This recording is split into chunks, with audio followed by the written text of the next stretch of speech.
अभय जी, आपने बड़ी अच्छी बड़ी दिलचस्प बात की कि महाराष्ट्र के अंदर जहां पे अघाड़ी को एज था बीजेपी के ऊपर, अब वहां पर उसको न्यूट्रलाइज करने की कोशिश की गई।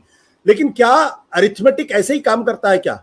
क्या आपको लगता है कि जनता ये नहीं समझेगी कि किस दबाव के तहत अजीत पवार और उनके साथी जो है वो भारतीय जनता पार्टी के साथ जाके जुड़े हैं? और क्या जो लोग ये कह रहे हैं, महाराष्ट्र के लोगों से अगर बात करें तो कहते हैं कि शायद इस बार पहले जब शिंदे ग्रुप टूटा था तो लोगों ने समझा कि शायद उद्धव ठाकरे खत्म हो जाएंगे, लेकिन उद्धव ठाकरे और उनकी पार्टी को काफी सहानुभूति का फायदा मिल रहा। वही हाल शरद पवार के साथ भी हो सकता है। क्या ये सहानुभूति का फैक्टर काम आएगा महाराष्ट्र के अंदर?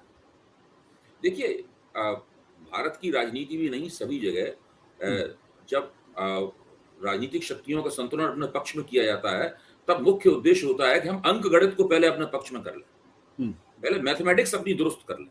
जब एक बार अपनी मैथमेटिक्स को आप ठीक कर लेते हैं, उसके बाद आप फिर उसके अंदर केमिस्ट्री पैदा करने की कोशिश करते हैं। दोनों चीजें एक साथ नहीं होती। अगर अंक गणित ही आपके खिलाफ रहेगा बहुत ज्यादा, तो आप कितनी भी केमिस्ट्री पैदा करें, आप नहीं जीत सकते। आप 2015 के चुनाव को देखिए, बिहार के, जहां पे लालू यादव और नीतीश में एकता हो गई थी, वहां पे अंकगणित पूरी तरीके से भाजपा के खिलाफ था। बहुत ही कोशिश करने के बावजूद भी कुछ भी नहीं कर पाए वो लोग। अंकगणित इतना शक्तिशाली रूप से उनके खिलाफ था। तो जो अंकगणित इतना ज्यादा महाराष्ट्र में भाजपा के खिलाफ था, बिहार में भाजपा के खिलाफ था, उसको भाजपा धीरे धीरे कोशिश कर रही है कि अंकगणित जो उसके बहुत ज्यादा खिलाफ है उसको दुरुस्त कर ले। उसके बाद में फिर मोदी जी की शख्सियत है, नेतृत्व है, फिर वो राष्ट्रीय मुद्दे उठाएंगे बहुत तरह तरह के, फिर सांप्रदायिकता के जरिए भी केमिस्ट्री पैदा की जाती है, फिर केंद्रीय योजनाओं के जरिए भी केमिस्ट्री पैदा की जाती है, फिर बहुत तेरे ऐसी युक्तियां हैं जिनके जरिए केमिस्ट्री पैदा की जाती है। लेकिन केमिस्ट्री पैदा हो पाएगी कि नहीं हो पाएगी, ये भी इस बात से तय होगा कि मोदी सरकार के खिलाफ एंटी इनकम्बेंसी की मात्रा कितनी है।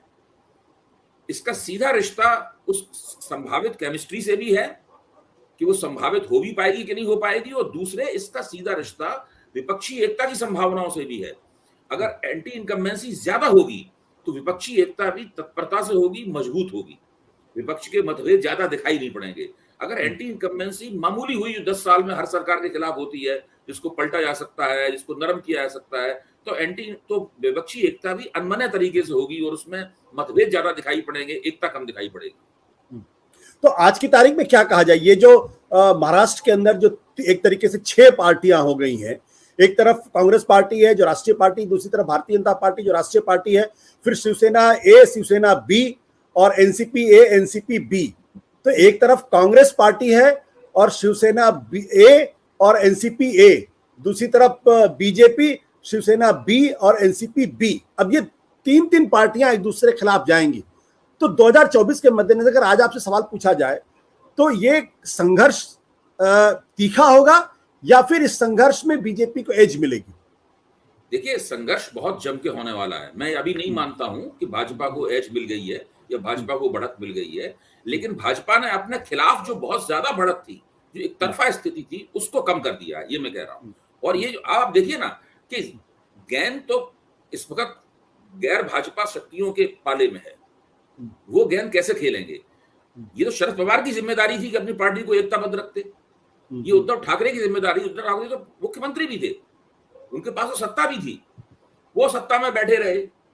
शरद पवार अपनी बेटी को अपना उत्तराधिकारी बनाने में व्यस्त रहे, जिसको उन्होंने कार्यकारी अध्यक्ष बनाया था, जो उनका सबसे विश्वस्त व्यक्ति था प्रफुल्ल पटेल, वही उनको साथ छोड़ के चला गया। तो देखिए, जब आप राजनीति में इस तरह का गच्चा खाएंगे तो फिर आपका भविष्य जो है उसके ऊपर सवालिया निशान लगेगा ही लगेगा।